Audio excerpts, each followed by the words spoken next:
Can we all just say that within this update, the best part about it, the funniest part, Quantum Raid is not working. The reason why is because we've always said that the art team is, the art really carries the game. And it's just like, even when the art team allows themselves to be put into the game by the dev team, it doesn't work. But I digress. We have a 3 heroes to talk about. The Pedas. I wanted to just record. It's like 3 o'clock in the morning. I just feel like I'll just record this, edit it later. It's a little bit easier. Everyone's sleeping. So without further ado, skidamarinky dinky do. Let's get into it.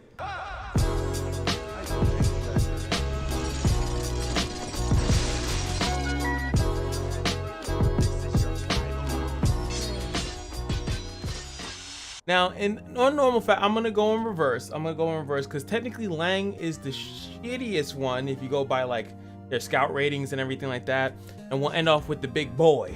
But I actually am most excited for this character out of all. As I figured, it is a ice and it is also a sword, a warrior character. So pretty much a lot of things that I said in my initial review, my quick review, my first impressions, whatever you guys want to call it. It was pretty much spot on. Now the attack actually is lower than I thought, 1298. I did say if it matched Bathory's, I was going to be a little bit upset. But as you can see, Bathory's 1452, so it's definitely higher than that. So at least it's not copy pasta, but it is, definitely lower than that. But of course, it's not really, that doesn't really matter. It's more or less the defense, which is 672. And of course, we will bounce that off of the lovely boyo here, which is he's at 1,000. So we're pretty safe with that.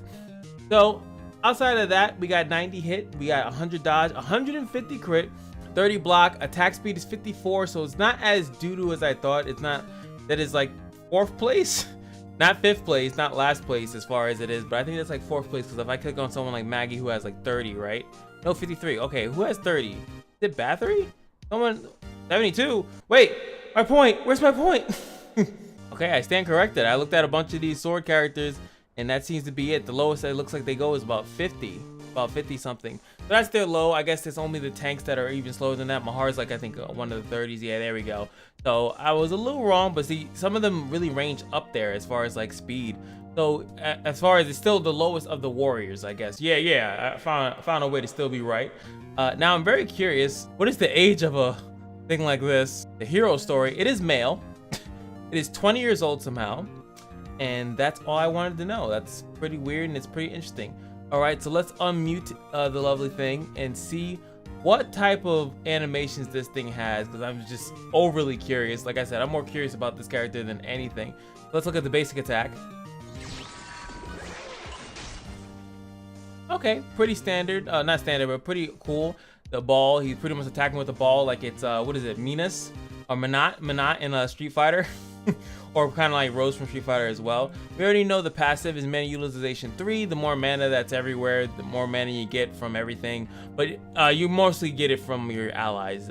More importantly, how much mana does your allies have, but it also gives you 1 mana if the enemies is kind of spazzing over on the other side. Hunting Instinct, the only thing we really need to know about build formation is about having less defense than the general that is we're going to speak about last, because I'm doing this in reverse order, which I normally don't. But pretty much if you have less defense than that character, which is easy to do because his defense is about 400 away from it, hunting mark on a target when own attack hits. So we're gonna obviously need to see, how the hunting mark works. I'll try to do some examples, some PvE examples for certain weird stuff that I want to look at. This one I do want to see, but it should make sense as far as like he has 2 AoEs that we'll see. Is that when he does that, you're gonna get the hunting instinct. It afflicts sleep to enemies with 3 or more hunting instinct marks for 7 turns at the start of turn. So that's gonna be the thing that I want to test. I really don't care about. I already know how the hunting instinct works, but when it says start of turn, so I'm assuming that is that dude's turn, Lang's turn, or the start of the turns in general. That's the only thing I don't know. When that does trigger though, they do remove all of the hunting instinct marks from the target. So that is pretty cool, but let's look at these skills, because as you look at it, they're just 2 AoE skills. The S2 is a burst one, so it does a little bit more damage. This one is 3 mana, so it's not as like copy and paste as Bathory's. So you need a little bit of mana to do the skill. So let's look at the first one. Cosmic Cat. Oh, that face. Oh, like the cashmere cat, or what is it? Oh my. That's actually pretty awesome. Definitely a big fan of that. That looks pretty cool. What is it called? It's obviously the cat from Alice in Wonderland.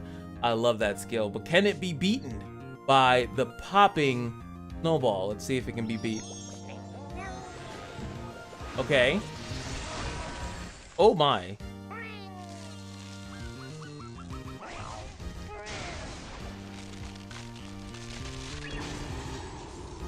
I like the ending shot. The other one I think is a lot better.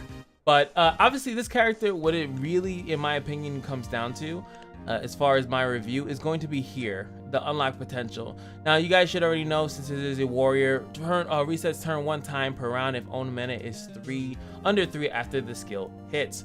So it's not gonna really be for this one because you're gonna burst out and then you only have 1 mana. Your other skill is 3 mana. So you won't really be able to do 2 skills. But if you have less than 3 mana after doing the Cosmic Cat, you can just do the Cosmic Cat again. Because once you actually hit, you will get mana back from hitting, because that's the way the warriors work. So you can do 2 of those in a row. But even still, the issue that I have, even doing 2 of them in a row, you need to have 3 stacks. So unless you have another reset, but then the next time he does go, he will be able to then inflict sleep on all the enemies. The only other issue, doing AoE moves without a significant amount of damage behind them is just going to trigger a lot of First Guardian nonsense. So you do have to be careful of throwing out AoEs. But with the build formation, I do feel as though that there's going to be a significant amount of defensive capability that the characters may not actually have to worry about dying a little bit. So I do think that maybe he can throw those out, not really have to worry about the wrath counters. But you know, you're still gonna worry about the strength of these units, because again, I'm not gonna just judge them on the fact that they don't have a signature force at the moment, so they really are gonna be very, very underwhelming as far as that. But you can still level them up, probably use the core sharing, and maybe have them do a decent amount of work. So you know, it is what it is. But I do like this person's kit a lot. I think this character is decent, and I'm very interested to see what they'll do with the FC. I think the FC would have to revolve around possibly getting either extra turns or maybe increasing the way the hunting instinct works. I think that would be a really good way. Oh no, he lost his rating. He was 5.0, just like literally when I did my video. And now he's gone down. You guys are mean. You guys are mean people, okay? Very mean people. All right, so next up is Dana, who's supposedly better. I don't understand how this character is better. 3500.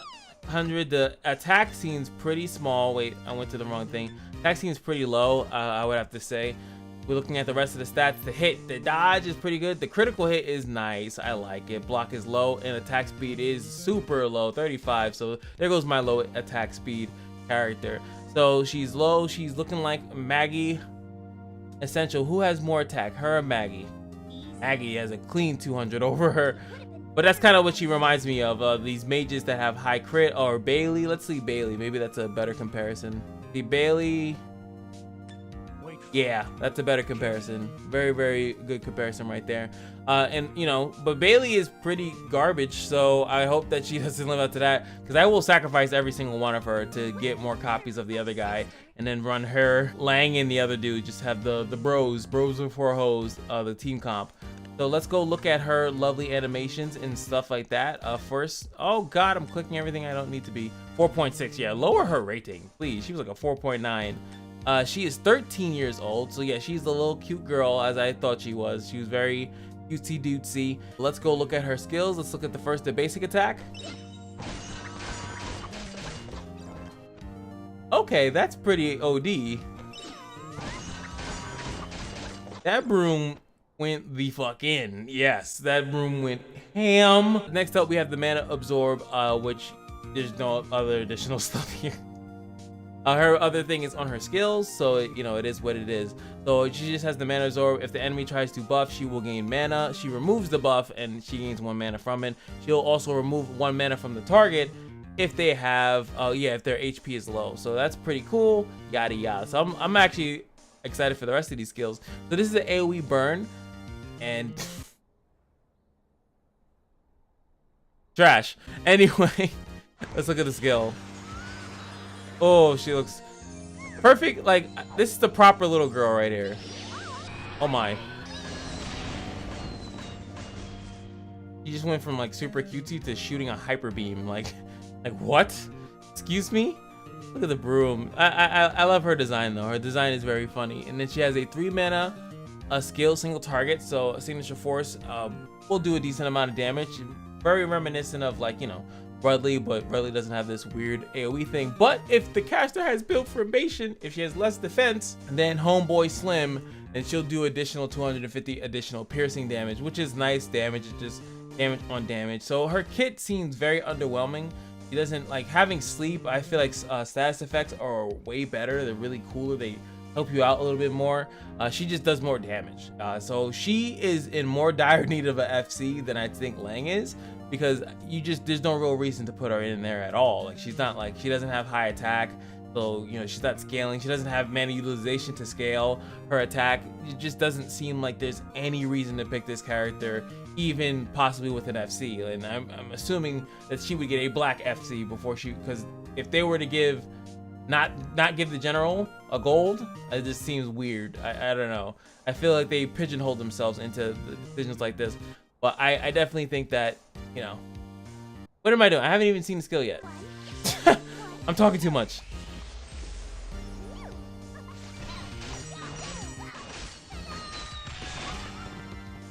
That was weird. Like, hold on, I'm gonna press it one more time. Was like my screen glitching? I don't know. I'd have to, YFO, or not even YFO. Let me know in the comment section below. Does your stuff do that too? I feel like mine's just glitching. Definitely like the broom one a lot more. She's just extremely underwhelming character. I think I would feel perfectly fine sacrificing all of my copies of her. Let's go look at here real quick. Let's see. So she is the bind thing, right? So she can do an AoE bind if she wants to on a slow character. I don't know. And this is going to be a bind as well, but this one's also going to be the additional piercing damage. So she can stack piercing. Why'd I even go here? The world may never know. The name that I can't pronounce. Prithiof. Oof, I don't know. Whatever.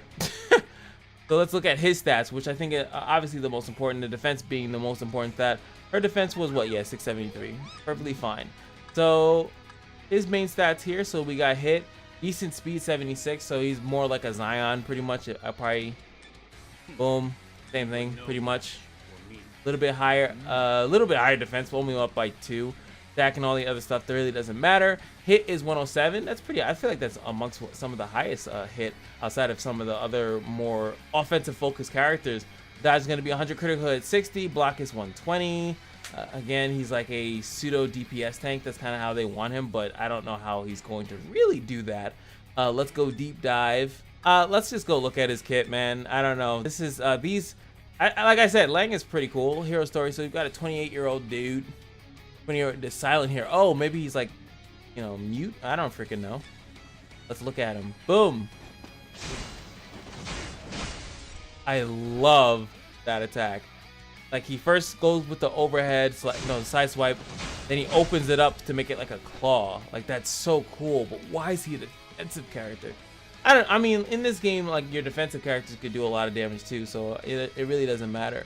So here goes the smorgasbord of all this stuff. You get the new version of thrust, you get the breath of mana to bless the front row allies, and then we have the formation, which is going to mark an ally with lower defense than himself, and you get health based on your own defense. As long as you have lower defense than him, you will get an HP scaling buff base that scales off. You get an HP buff that scales off your defense, and it's gonna keep stacking based on how many people you manage to build the formation, which is, you know, it makes sense with the terminology into it, right?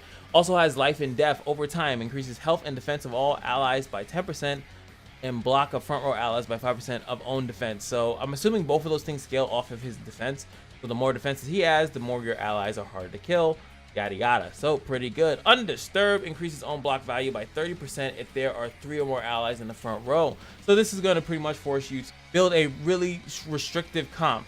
So the issue with that is that if you were to try to use his signature force, right, especially once it gets to tier 2, is that you would have to put the 2 hooligans in there because they're both offensive characters, right? They're both going to go into the back. Now we're talking PvP, right? So you do that, he's in the front. Now you only have 2 more slots in the front if you want that active.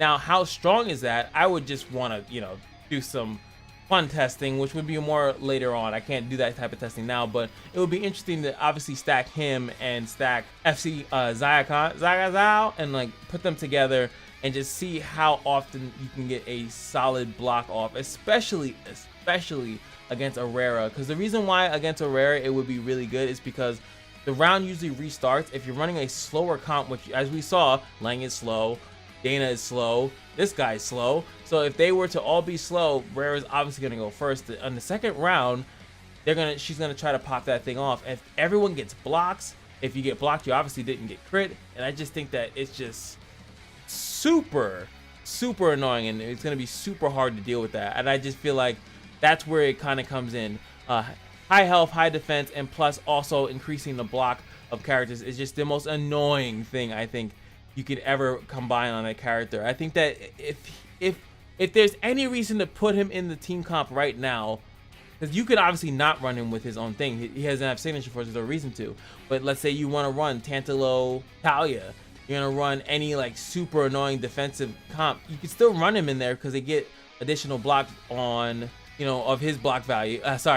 They gives out additional block based on his block value. So if you were to go all blue and let's say you don't actually awaken him, so he doesn't give defense, maybe that would be a cool way to do that. But once you awaken him, you know, then you're obviously going for the defense capability part of it. But let's say if you just wanted to start him off all mana, all blue gem, I feel like you can do that as well. So that would be pretty cool.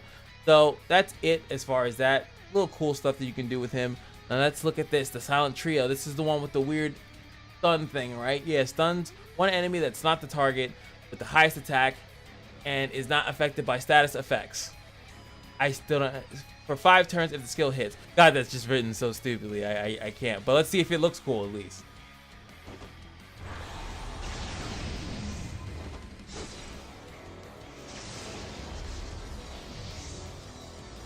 Very slow.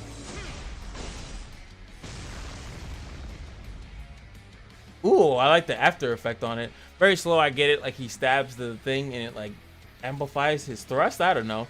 Very slow for like a move that he's like, I feel like he needs to move around more, but I guess he's a tank so he doesn't need to. I don't know. They kind of look weird. But 3 deaths is just an AoE hit skill. Really weird. Obviously, mostly for, I guess, popping Guardian Stones. This is like a skill that's definitely going to become something when he gets his signature force. I just still, I don't, sorry, not signature force, but it's FC. I don't see the purpose of giving him an AoE skill. But yeah, let's look at it.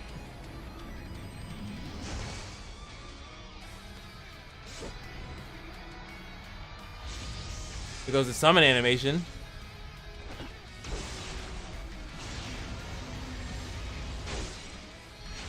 Woo! I like that. That's smooth. I respect that. And again, he's standing completely still. But see, that at least made sense. Like this move looked like it would make more sense if he was moving around. But the 3 claws actually make sense. Like he's just sitting there and then he slashes and then like it breaks and then all the thing. I don't know. That makes a little bit more sense for a character that's like lazy. Just like sitting there like just tanking damage. But he doesn't, again, I feel like their designs sometimes, like Mahar, like he's a defensive character, but it's like, you know, I don't know, like this would definitely seem better as a offensive character just as far as like the way his moves look and stuff like that. But I guess, you know, you got to show some love to defensive characters as well. So let's go into a PvE scenario to see if I can test some of this stuff out. And look, oh, now you guys can see the actual hunting stacks, right? There goes one. I brought in the lovely girl here because she'll actually be able to, boom, put them under a thing. So we'll see here. We're under this thing, so maybe we'll do some damage, maybe? I don't know. She again, she doesn't really have anything to really test. All right, so here we go. I'm gonna try this again. So now he's under a status effect.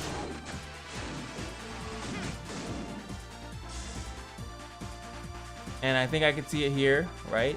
No? What? What am I doing wrong?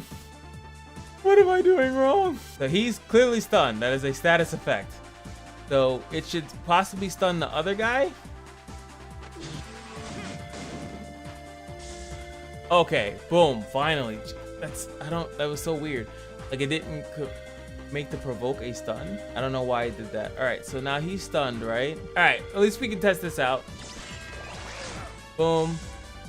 Attacked him, and he immediately goes to sleep. So as soon as it happens, it starts on the next turn. As you can see, he didn't lose a turn or anything like that. He's just asleep. Okay, so this guy's stunned. I'm gonna hit the stun guy, and it should stun something.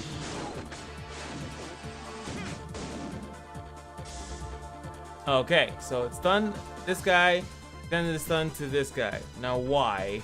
Yeah. So that's really difficult. So you pretty much, you have to have a status effect on one target, hit that target, and then it will pretty much spread its stun to someone else. The issue with that is that you can't use a block tank. If you use a block tank, then they'll all be provoked, and then you won't really have a target for it. And look, now that it's over, they go instantly to sleep. All right, so I should be able to hit this left guy. Hopefully it then goes onto this guy on the right, because he does not have a status effect.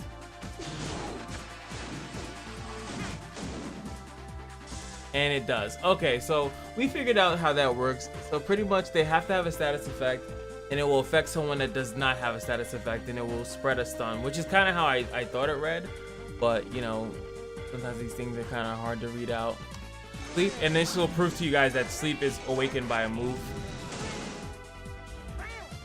See, now he's awakened again.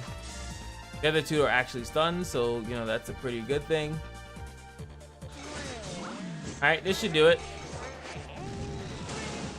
Hit him, all three of them. The guy on the left should go to sleep. Or maybe he has to be awake for it, which would be terrible. Alright, so hold on. So you guys can see here, his stacks don't trigger if he's not alive, so that's a big thing. At least he has some counter to him. I'm gonna revive everyone. You can see status effect immunity constantly ticking every turn. But you can see it immediately put him to sleep, right? And I guess this is, it actually even, like, not that it's worse, but look. All right, I think I got the gist of it, and I'm just too tired to test it. So that's kind of how they work. They're very weird. Like, so the other guy has to be alive for the turns to kind of go. If there's status effect immunity, the only person I can think of is Rara, then it will actually like kind of delay itself. Or if it does still trigger, it will actually still be blocked by the status effect immunity. Then you got to start all over again for Lang. Dana does absolutely nothing, and he has some pretty unique stuff, but I think his synergy is supposed to be with thrust, because obviously if someone hits him in the beginning of the fight, he'll thrust them, and then he can attack the thrusted target to stun another target. That highest attack, someone with the higher attack, which is going to be someone hopefully that's going to get their turn skipped over or something like that. So that's kind of it for the crew. As far as like, obviously you can't use them right now because the signature force, they don't have one, so they're just lacking stats. They don't have FCs, so they're just lacking stats. So it is all good in the hood. I do think that in general though, I do think that him and Lang are pretty strong, but Dana is like terrible. Like did I tell you she's terrible? Because she's terrible. Anywho, that's gonna be it for me. YFOs in the comment section below. Let me know how you feel.